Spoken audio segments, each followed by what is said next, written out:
Hello. We're working on this Lego city that we redid the felt, redid the table, finally got it set up, and of course had to get the quintessential battle going. But we're looking at the Lego bridge here for the railroad tracks, and we made this cutout to allow us to be able to access the back parts of the city.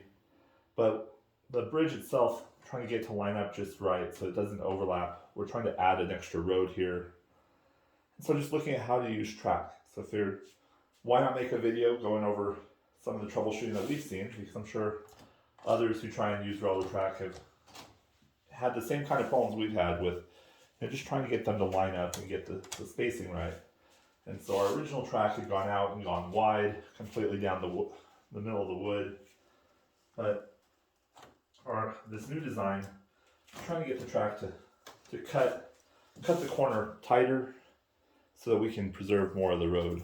So kind of looking at track, if you're like me, you have tons of curved track, which is a blessing and a curse.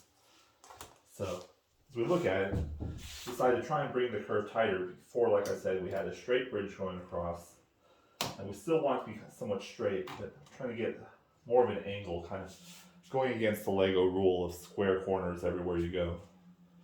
So trying to get a good clean straightaway mocked out here, and once we get this built, do an extra wide actual train bridge to go with it.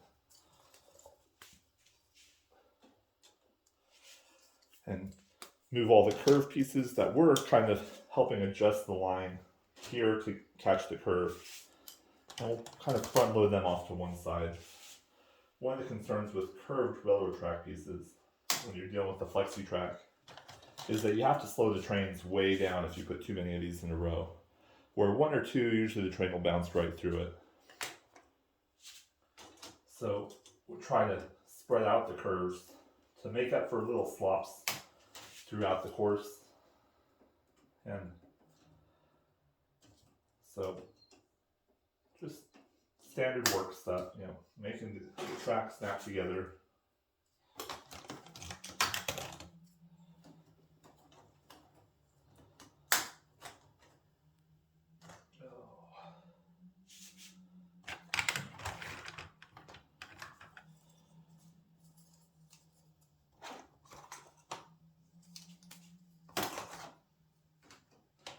The advantage is the track curve pieces do allow us to cut corners a lot tighter than the traditional Lego track does.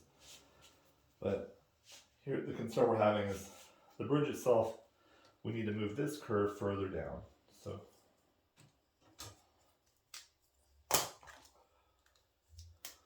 trying to get these where they'll still be locked in a straight position, but allowing us to pick up the cut here cleaner and faster.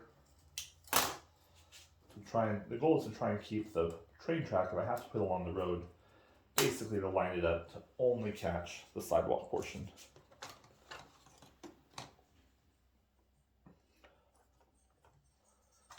And here, too short. So bridging the gap.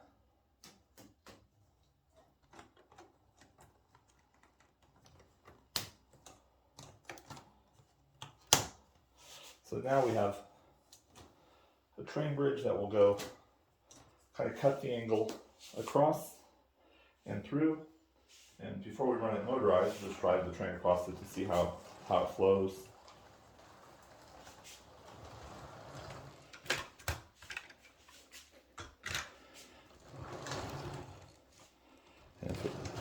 So